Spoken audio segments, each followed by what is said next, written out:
के उसका बोध दिवस मनवाते हैं, पूजा करवाते हैं। भगवानों की आप अनेक भगवानों में उलझे रहोगे, क्योंकि ये लोग आपसे अनेक भगवानों की पूजा करवाते हैं। ये लोग आपसे जून के महीने में दाढ़ी मूंछ वाली एक काल्पनिक फोटो की पूजा करवाते हैं भगवान समझ के, कबीर प्रकट दिवस। फिर कुछ दिनों बाद ये गरीबदास जी को भगवान बता के उसका बोध दिवस मनवाते हैं। फिर 8 सितंबर को सतगुरु रामपाल जी भगवान को जीव समझ के, देखिए पुण्यात्माओं कितनी बड़ी विडंबना है, जो धरती पे साक्षात है, प्रकट हैं, हमें ज्ञान दे रहे हैं, हमें नाम दे रहे हैं, हमारे आत्म कल्याण के लिए दिन रात जी तोड़ मेहनत कर रहे हैं, संघर्ष कर रहे हैं, जेल में बैठे हुए हैं, परमार्थ के लिए निस्वार्थ भाव से अनवरत संघर्षरत हैं। उनका तो जन्मदिन मनाया जाता है, यानी उनको जीव समझा जा रहा है, क्योंकि जन्मदिन जीव का मनाया जाता है, भगवान का नहीं मनाया जाता। उनका तो जन्मदिन मनाया जा रहा है अवतरण दिवस के नाम पे। और जो कागज़ की फोटोएं हैं, गरीबदास जी, दाढ़ी मूंछ वाले, कबीर जी के समझे जाने वाली फ़ोटो, जो मुर्दा हैं, जो जिंदा नहीं हैं, जो आज हमें सत्संग नहीं सुना सकते, आज हमें आशीर्वाद नहीं दे सकते, हमारी समस्याओं का निदान नहीं कर सकते, हमें कोई गूढ़ ज्ञान की बातें नहीं बता सकते, हमारा मोक्ष नहीं कर सकते, उनको, जो जिंदा नहीं हैं, उनको भगवान बता के उनको इन आश्रमों में भीड़ इकट्ठा करके भोग लगाया जा रहा है, उनको भगवान सिद्ध किया जा रहा है और इस परमेश्वर का जन्मदिन मनाया जा रहा है। तो हम कैसे भगत बन जाएंगे, हम कैसे भगत कहलाएंगे? परमेश्वर कहते हैं गुरु गोविंद दो नहीं भाई, और जो दो समझेगा वो तो दोजक में जाई, वो तो नरक में जाएगा। फिर परमेश्वर कहते हैं गुरु और गोविंद को दो ही कर जानी, उसके घट में काल समानी। जो गुरु को और भगवान को दो मान के चलेगा कि संत रामपाल जी अलग हैं और दाढ़ी मूंछ वाले अलग हैं, तो कहते हैं वो दोजक में जाएगा, उसके घट में काल समाया रहेगा। तो पुण्यात्माओं, ये समस्त गूढ़ जानकारियाँ इस भक्ति मार्ग में आगे बढ़ने के लिए आपको केवल साध संगति में ही प्राप्त हो सकती हैं। और साध संगतियों को ये काल भगवान इतनी आसानी से चलने नहीं देगा। ये बीच बीच में अपने एजेंटों को निमित्त बना के बकवाद करवाता रहेगा, क्योंकि ये तो नियम है इस 21 ब्रह्मांड का, इस ज्योति निरंजन के लोक का ये नियम है। जहाँ भी इसको शीतलता नज़र आती है, जहाँ भी इसको कोई सत्य मार्ग आगे बढ़ता हुआ नज़र आएगा, ये भरपूर कोशिश करेगा उस मार्ग को गंदा करवाने का, अवरुद्ध करवाने का। और वो अवरुद्ध करने वाले, वो बकवाद करने वाले कोई जगत वाले नहीं होंगे, आप और हमारे में से होंगे, हमारे बीच में से होंगे। क्योंकि भक्तों को जगत वाला भ्रमित नहीं कर सकता। इस ज्ञान को सुनने के बाद केवल भगत ही अटपट करके भक्तों को भ्रमित कर सकते हैं। तो काल पूरा प्रयास करेगा और इस पवन दास की नफरत से भी इतनी, इस पवन दास की शकल से भी इतनी नफरत करवा देगा जितनी कि संत रामपाल जी भगवान की नफरत से, संत रामपाल जी भगवान की शकल से लोगों को नफरत करवा चुका है। आज आप हरियाणा में जाइए या और कहीं जाइए, आप गुरुदेव का नाम लीजिए कि आप उनके सत्संग सुनिए, वे भगवान हैं, आए हुए हैं, फिर देखिएगा उनका रिएक्शन आप। तो पुण्यात्माओं, समझो, समझो, अभी कुछ समय तक हमारे पास मौका है। ये मौका लंबे समय तक नहीं रहेगा। परमेश्वर फिर अपने हाथ समेट लेगा। फिर हम कितना ही रोएं, कितना ही चिल्लाएं, कितना ही हम गिड़गिड़ाएं, कितनी ही हम दंडवत करके क्षमा प्रार्थना करें, परमेश्वर माफ़ नहीं करेगा। कुछ समय तक का मौका है, जब तक परमेश्वर जेल से बाहर नहीं आ जाते हैं, तब तक आपके पास में मौका है कि आप सुधर जाइए, आप संभल जाइए, आप नीर खीर का निबेरा करना सीखिए, आप पक्ष और विपक्ष से दूर होके, पक्षपात रहित होके आप सच्चाई को सुनने का प्रयास करें। आप लोगों को सुनने नहीं दिया जा रहा है, आप लोगों को सत्य से परिचित होने नहीं दिया जा रहा है। डरा दिया जाता है, धमका दिया जाता है कि तुम गुरुद्रोही हो जाओगे, तुम्हारा नाम खंड हो जाएगा। मेरे वीडियो देखने से किसी का नाम खंड नहीं होगा, उल्टा नाम दृढ़ होगा। क्योंकि परमेश्वर कहते हैं, कहे कबीर सोए जन मेरा, जो नीर खीर का करे निबेरा। नीर खीर का निबेरा वो आत्माएं करेंगी जो दोनों पक्ष की बातें धैर्यपूर्वक, शांति से, निष्पक्ष होकर सुनेंगी। तभी तो हम कोई निर्णय कर सकते हैं। एक जज कोर्ट में बैठता है, वो अगर एक ही वकील की बातें सुनेगा और दूसरे की बिल्कुल सुनेगा ही नहीं, उसकी दलीलें सुनेगा ही नहीं, पुण्यात्मा वो कैसे निर्णय करेगा? और यदि फिर भी वो निर्णय करता है तो वो निर्णय उसका एक तरफा होगा, वो गलत होगा, पक्षपात युक्त होगा। इसलिए वो जज दोनों पक्षों की बातें सुनता है, भले उसको 1 महीना क्यों ना लग जाए, बार बार तारीखें क्यों ना देनी पड़े, तब कहीं जाकर वो एक निर्णय पे पहुंचता है कि सही क्या है और गलत क्या है। उसी को कहते हैं जज।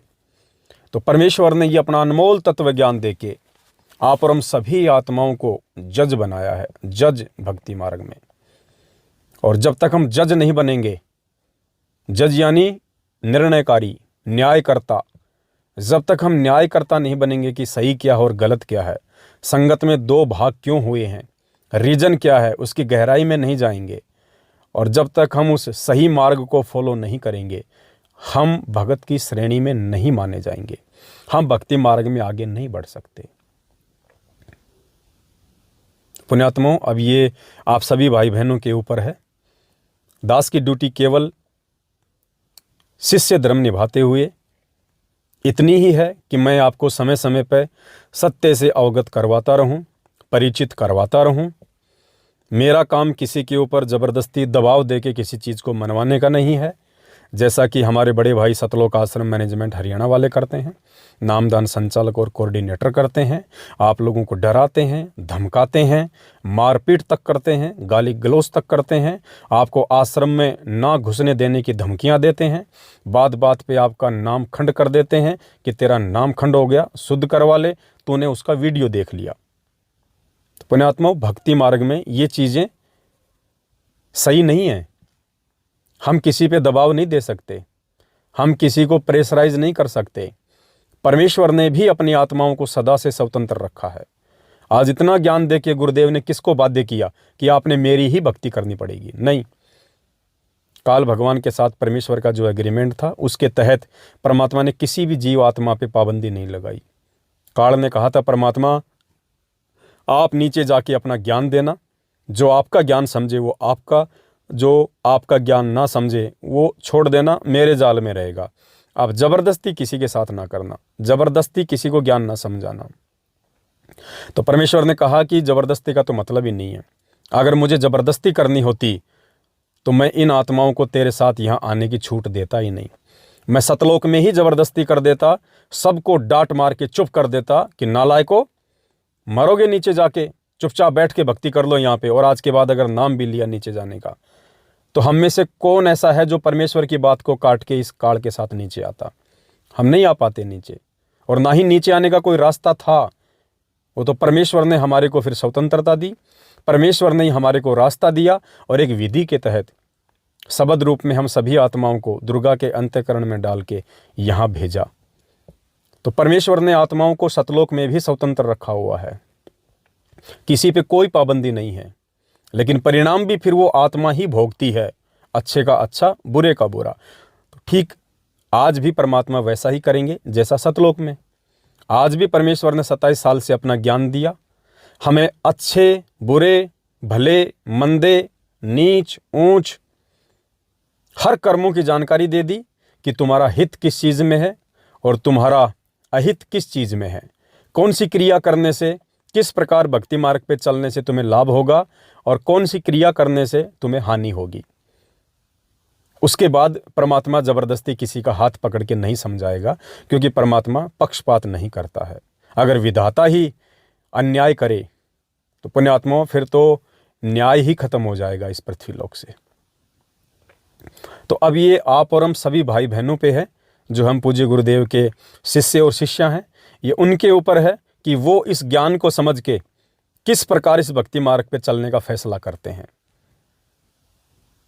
ये शुक्र मनाओ आप पुण्यात्माओं की परमेश्वर ने 2014 बरवाला कांड के बाद से इस दास को खड़ा करके हजारों वीडियो बनवा के हर एक विषय पे, हर एक टॉपिक पे, जब जब सतलोक आश्रम मैनेजमेंट हरियाणा ने भगत भाई बहनों को काल प्रेरणा से भ्रमित करने का कुप्रयास किया है, उनकी मर्यादा तोड़वाने का कुप्रयास किया है, उनसे वो गंदे कर्म, वो मनवस कर्म करवाए हैं जो कर्म सतगुरु रामपाल जी भगवान ने 27 साल से ज्ञान दे के छुटवाए हैं।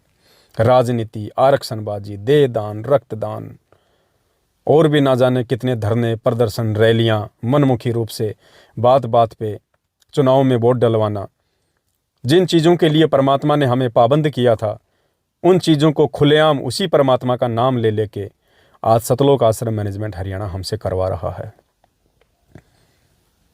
और हजारों की संख्या में वो आत्माएं अपना कर्म फोड़ने से बच गई जो समय रहते इस दास की बातों को सीरियस लिया, ध्यान दिया और साथ संगति से जुड़ गए।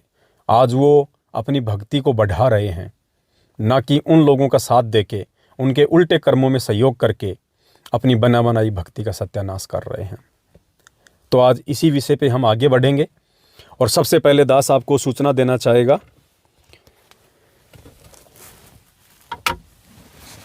कि सतलोक आश्रम मैनेजमेंट हरियाणा का मुखिया महेंद्र भगोड़ा, जो सन 2014 बरवाला कांड से भगोड़ा घोषित था और पिछले महीने 29 नवंबर 2022 को, आज 29 दिसंबर 2022 है, जस्ट एक महीने पहले 29 नवंबर 2022 को 8 साल से भगोड़ा घोषित महेंद्र राजस्थान के जोधपुर से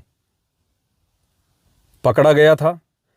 उसको जेल भेज दिया गया था और पुण्यात्माओं 3 दिन पहले यानी 27 दिसंबर 2022 को, आज से 3 दिन पहले वो महेंद्र वापस जेल से आ चुका है अपनी जमानत करवा के।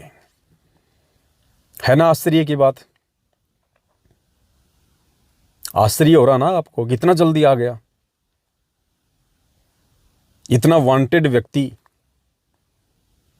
देशद्रोह के मुकदमे में जिसका नाम, मर्डर के मुकदमे में जिसका नाम, जो धाराएं 2014 बरवाला कांड के बाद हमारे परम पूज्य सतगुरु रामपाल जी भगवान के ऊपर हरियाणा प्रशासन ने लगा रखी थी, वो सारी की सारी धाराएं उनके इस छोटे भाई, कलयुगी भाई महेंद्र के ऊपर भी लगी हुई थी।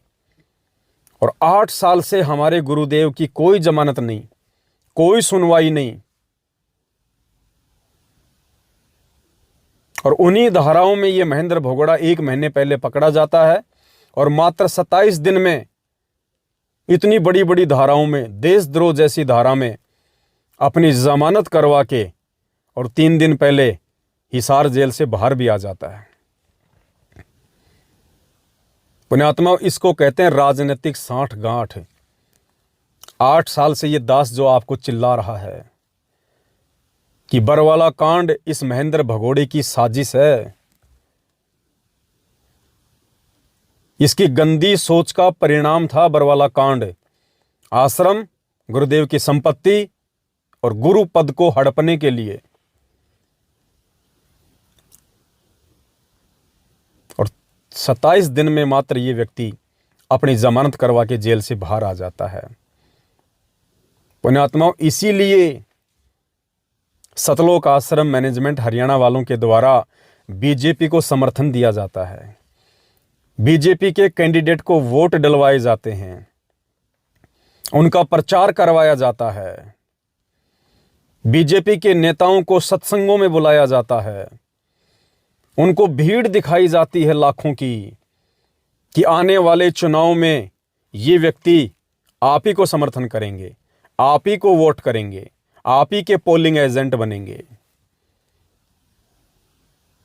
और आज उसी भारतीय जनता पार्टी बीजेपी के रहमो करम के चलते जो तलवे पिछले कई वर्षों से सतलोक आश्रम मैनेजमेंट हरियाणा बीजेपी के